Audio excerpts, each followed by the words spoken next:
Hi, my name is Paul Arnold and I'm a qualified psychotherapist and I'm also a trained coach. And today's session I'm going to be talking about moving on past grief.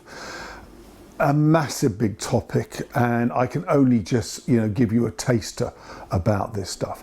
And I'm going to give you a bit of theory, a few tips and strategies, which is really sort of much more behavioral and cognitive within its nature. And let's be quite frank, particularly with something like grief, a lot of it sits in emotions, and this is where the psychotherapeutic space really comes into its own, because it's within that space that we can hold and allow you to fully express that grief. And I'll come on to that a little bit later on. So let's talk about grief. Look, it's, the loss is deeply painful. It hurts. It just gnaws away at us, and we just are so incapacitated, but we have no energy for anything else. It fills our thoughts, and there's a swirling range of emotions. And one of the big emotions we'll talk about is guilt. Oh, if only I'd said that, if only I'd done that, what could I have done, all that stuff. And then we also have the cultural nature of how different societies deal with grief. The fact is, I would be guilty if I were to laugh here and my husband's only been passed away for less than 9 months. So we've got to be aware that there's all these other sort of aspects about how we're allowed to actually share our grief and discuss it. And obviously there's not just the grief of the loss of a loved one, but actually it can be loss of a relationship, loss of a job, loss of health as well. So it can take all different forms, but they're all shapes, of grief. And it's something we have to learn to accept. I'm sorry to say, it's part of life. And in many ways you can say that grief is the price we pay for the deep love that we had for someone,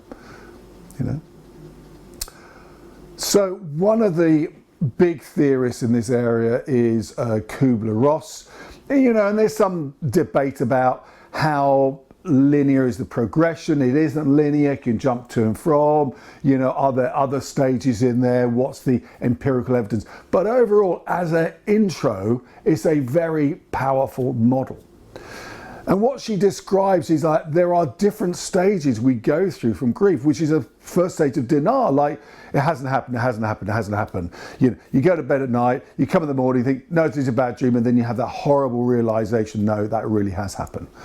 And then we go into a place of anger, like, that stage, like, why did it have to be him or her? And what could have been done about it? This is not fair. The NHS let us down, or whatever happens.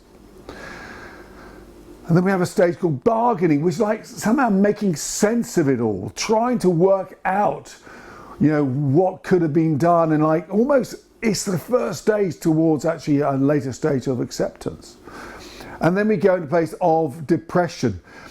So at this point, we've done the first 3 stages, which very often are a bit of denial, a bit of sort of, holding us back, keeping us safe. And now we've got to actually accept and live in the real place of the pain of the loss, and this drags us down. And obviously some people can be in each of these stages for long periods of time. And then we then need to eventually come out, and hopefully you do come out, to a place of acceptance, renegotiation, moving on, a redefining of who you are, a redefining of what your future is about. And these are really important stages. Now, strategies, tips, look, the biggest one is there's just going to be patience, Grief takes time, and we shouldn't be afraid to accept that it is going to take time. And don't feel you should rush it, And therefore have some self-compassion. Don't be so hard on yourself, allow it to come on through. And with most things we say, the psychotherapy, run through it, don't avoid it. As I say, exorcise it, get it out. Be open to cry about it, And, very often people say, no, I've got to stay strong, I've got to stay strong for others.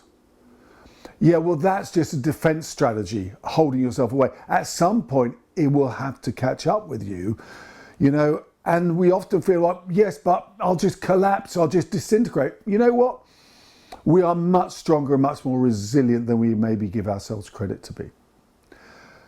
One of the most powerful things we need to do with grief is to reconnect, because very often there's a loss of connection with someone or something. And actually the answer is about getting reconnected. Go back out with your friends, connect with the family. This is where it's going to go. Connect with your pets. Obviously, grief. I know lots of people who grieve massively over loss of pets.